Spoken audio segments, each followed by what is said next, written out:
বানভাসী মানুষগুলোর নিয়ে কিছু কিছু মানুষ আছে যারা শয়তান মার্কা মানুষ, ওইগুলো নিয়ে সিন্ডিকেট করে টাকাগুলো মেরে আত্মসাৎ করে। কিছু কিছু চোর আছে, বড় বড় চোর, যেগুলোরে আমরা ধরতে পারি না। তার ভিতরে এক নম্বর একটা বড় চোর ছিল ব্যারিস্টার সুমন। কথা বলেন ঠিক কিনা? এ বেটা মানবতার ফেরিওয়ালা বলছে, নিজেরে মানবতার ফেরিওয়ালা বলে দাবি করছে, বলে নিরপেক্ষ, কিন্তু একটা দলের পাঁচ আটা ছিল। কথা বলেন ঠিক কিনা? এই সমস্ত চোরদেরকে জাতির সামনে আনা হোক। বিদেশে বাড়ি করেছে, লক্ষ লক্ষ কোটি কোটি টাকা চুরি করে আত্মসাৎ করেছে, সবগুলো আমাদের টাকা। অথচ পানির মধ্যে নেমে ভাষণ দেয়, আমি এদেরকে এই দিছি সেই দিছি, এই বিকাশ নাম্বার, রকেট নাম্বার, টাকা পাঠান, টাকা দেই। এক টাকা ওর না, ওর টাকা না দিয়ে জনগণের থেকে টাকা নিয়ে ওই টাকা না দিয়ে আত্মসাৎ করারও প্রমাণ ইদানিং পাওয়া যাচ্ছে।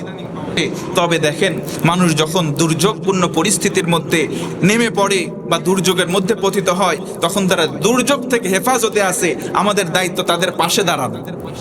কি কথা বলেন? তাহলে পাশে দাঁড়ানোর জন্য আমি ইনস্ট্যান্ট প্রত্যেকে প্রত্যেক রকম কর্মসূচি ঘোষণা করতেছে।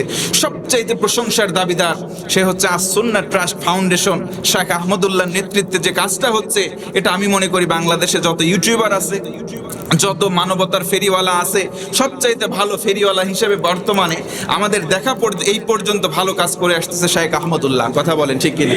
তাহলে আমরা নির্দ্বিধায় তার কাছে 1 টাকা পাঠালে ওই 1 টাকার হিসাব আপনাকে দিচ্ছে যে আপনার টাকাটা কোথায় ব্যয় করা হয়েছে। তো এরকম আরো বিভিন্ন শ্রেণী, বিভিন্ন সংগঠন থেকে কাজ করা হচ্ছে। সবাইকে আল্লাহ পাক কবুল করুক, করেন আমিন। আমরা এখানে একটি কর্মসূচি ঘোষণা করতে চাই, সেটি হলো প্রত্যেকে দেখলাম অনেকে গ্রামীণ ফোন, বাংলা লিংক, এয়ারটেল সাধ্যমতো তারা কাজ করে যাচ্ছে, তাদের অনুদান করছে। কেউ মিনিট ফ্রি দিচ্ছে, কেউ বলতেছে একদিনের আমাদের সব আর স্যালারি থেকে কেটে তাদেরকে দেওয়া হলো। বিভিন্ন জন বিভিন্ন রকম ভাবে দিচ্ছে, আমরাও কিছু সবাই স্যাক্রিফাইস করব। এই হিম্মত নিয়ে বলেন। তাহলে আমি বলছি, আজকে মসজিদ কমিটির কাছে আমার আবেদন যে আজকে এখানে যে উপস্থিত কালেকশনটা হয়, এই কালেকশনটা সহ আমি এখন বলবো সবাই একসঙ্গে কালেকশনটা করে যে টাকাটা হবে আপনাদের কমিটির মাধ্যমে বন্যায় যারা ক্ষতিগ্রস্ত হয়েছে তাদেরকে পাঠানো হোক। কি কষ্ট হবে? অন্তত একটা দিনের জন্য আমরা একটু স্যাক্রিফাইস করবো ইনশাআল্লাহ। তারাও আমার ভাই, আমাদের দায়িত্ব হচ্ছে এটা। সুতরাং আমি এখন যে মসজিদের নামাজের শেষে কৌটাটা চালু হয়, এখন কৌটাটা চালু হবে আমি বলার পরে, কিন্তু আপনারা ওই অন্য দিনের মতো দেবেন না। আজকে একটু পকেটে হাত দেবেন এবং যে যতটুকুন পারেন একটু বেশি করে দেওয়ার চেষ্টা করবেন। এই টাকাটা আজকে মসজিদ ফান্ড থেকে অন্ততপক্ষে ক্যাশিয়ার জমা করবে, জমা করে আপনাদেরকে সাথে করে নিয়ে এই টাকাটা সেখানে পাঠিয়ে দেবে ইনশাআল্লাহ।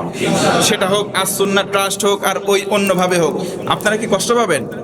তাহলে আজকের দিনের জন্য অন্ততপক্ষে একটু বেশি করে টাকা দেওয়া যাবে ইনশাআল্লাহ।